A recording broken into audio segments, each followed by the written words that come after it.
Hello दोस्तों। बहुत समय पहले की बात है।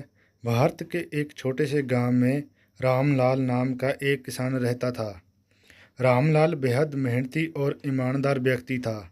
उसका जीवन पूरी तरह खेती पर निर्भर था और उसकी ज़मीन भी बहुत छोटी थी। वह दिन रात खेतों में मेहनत करता, परंतु मौसम और हालात उसके हक में नहीं होते थे। हर साल उसकी फसल खराब हो जाती थी। कभी सूखा पड़ता तो कभी अचानक बारिश से सारी फसल बर्बाद हो जाती। रामलाल ने कभी हार नहीं मानी। वह अपने परिश्रम और ईमानदारी पर विश्वास रखता था। फिर भी हालात इतने खराब हो गए थे कि घर का गुजारा करना भी मुश्किल हो गया था। उसकी पत्नी सीता और दो छोटे बच्चे भी घर में भूख से बेहाल रहते थे। रामलाल की यह हालत देखकर गांव के लोग भी चिंतित थे। कोई उसे अपनी ज़मीन पर काम देने की पेशकश करता तो कोई उसे उधार देता, लेकिन यह उधार भी इतना ज़्यादा हो गया था कि अब उसे लौटाना संभव नहीं लग रहा था। वह जानता था कि अगर समय रहते उसने कर्जे नहीं चुकाया तो उसकी ज़मीन भी छिन जाएगी, जो उसके और उसके परिवार के जीवन का एकमात्र सहारा थी। एक दिन रामलाल ने सोचा, अब और क्या किया जा सकता है। खेती से तो कुछ नहीं हो रहा। उसे अपने बच्चों का भविष्य अंधकार में नजर आने लगा। उसके पास कोई विकल्प नहीं बचा था। गांव का साहूकार लाला हरप्रसाद बहुत ही कठोर स्वभाव का व्यक्ति था। उसने रामलाल को बहुत पहले से कर्जे दिया हुआ था और अब वह अपना सारा पैसा वापस चाहता था। एक दिन लाला ने रामलाल को अपने घर बुलाया और कहा, रामलाल, बहुत हो गया, अब मुझे अपना पैसा चाहिए। अगर तुमने इस बार पैसा नहीं चुकाया तो तुम्हारी ज़मीन मेरे नाम होगी। रामलाल की आंखों में आंसू आ गए। वह जानता था कि उसके पास पैसे नहीं हैं और अगर उसने पैसे नहीं चुकाए तो वह अपनी ज़मीन खो देगा। वह घुटनों पर बैठकर लाला से प्रार्थना करने लगा, लाला जी, थोड़ा और समय दे दीजिए। इस बार मैं पूरी कोशिश करूंगा कि फसल अच्छी हो और मैं आपका सारा कर्जा चुका दूंगा। लाला हरप्रसाद ने एक ठंडी हंसी के साथ कहा, रामलाल, मैं तुम्हें ज़्यादा समय नहीं दे सकता। तुम्हारे पास बस 1 महीना है। अगर उसमें तुमने उस समय तक पैसे नहीं दिए तो ज़मीन मेरी हो जाएगी। रामलाल घर आया तो उसकी पत्नी सीता ने पूछा, क्या हुआ, क्यों इतने परेशान हो। रामलाल ने पूरी बात बताई तो सीता भी चिंतित हो गई। उसने कहा, हमारा क्या होगा, हमारे बच्चों का क्या होगा, अगर ज़मीन भी चली गई तो हम क्या करेंगे।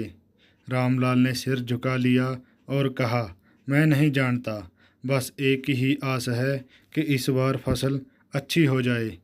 उस रात रामलाल सो नहीं पाया। उसे अपने परिवार की चिंता थी।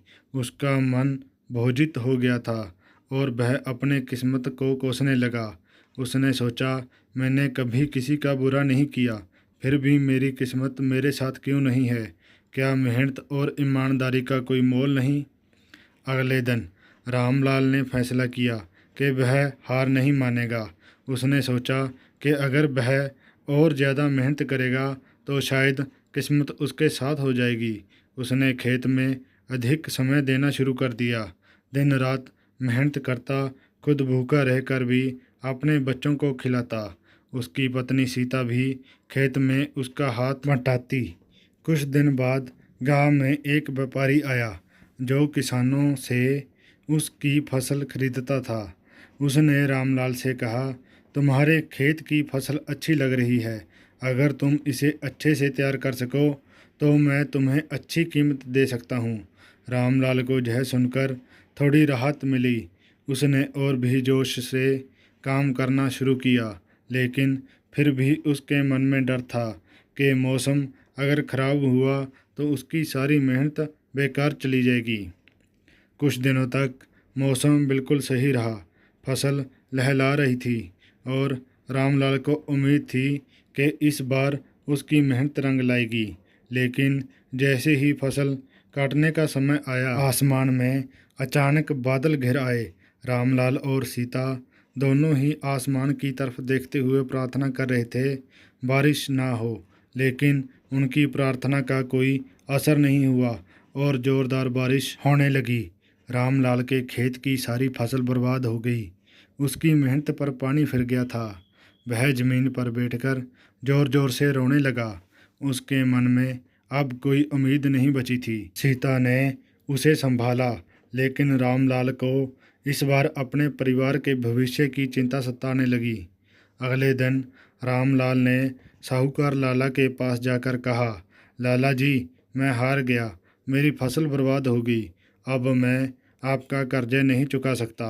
आप मेरी ज़मीन ले लीजिए। लाला हरिप्रसाद ने हंसते हुए कहा, मैंने कहा था ना रामलाल, अब तुम्हारी ज़मीन मेरी है। तुम चाहो तो जहाँ मजदूरी कर सकते हो, लेकिन अब यह ज़मीन मेरी हो गई। रामलाल ने झुककर लाला से कहा, जैसा आप चाहें। लेकिन उसके दिल में एक दर्द था जिसे वह किसी से बांट नहीं सकता था। गांव के लोगों ने जब रामलाल की हालत देखी तो वह एकजुट हो गए। उन्होंने फैसला किया कि वह रामलाल को इस मुसीबत से निकालेंगे। गांव के सबसे बुजुर्ग व्यक्ति ने सभी से कहा, रामलाल ने हमेशा हमारी मदद की है, अब समय है कि हम उसकी मदद करें। गांव के सभी किसानों ने मिलकर कुछ पैसे इकट्ठे किए और साहूकार के पास जाकर कहा, हम सब मिलकर रामलाल का कर्ज चुकाएंगे, उसकी ज़मीन उसे वापस दीजिए। लाला हरिप्रसाद ने पहले तो मना किया, लेकिन जब पूरे गांव का दबाव बढ़ा तो उसने आखिरकार रामलाल की ज़मीन उसे लौटा दी। रामलाल की आंखों में आंसू थे, लेकिन इस बार वह आंसू खुशी के थे।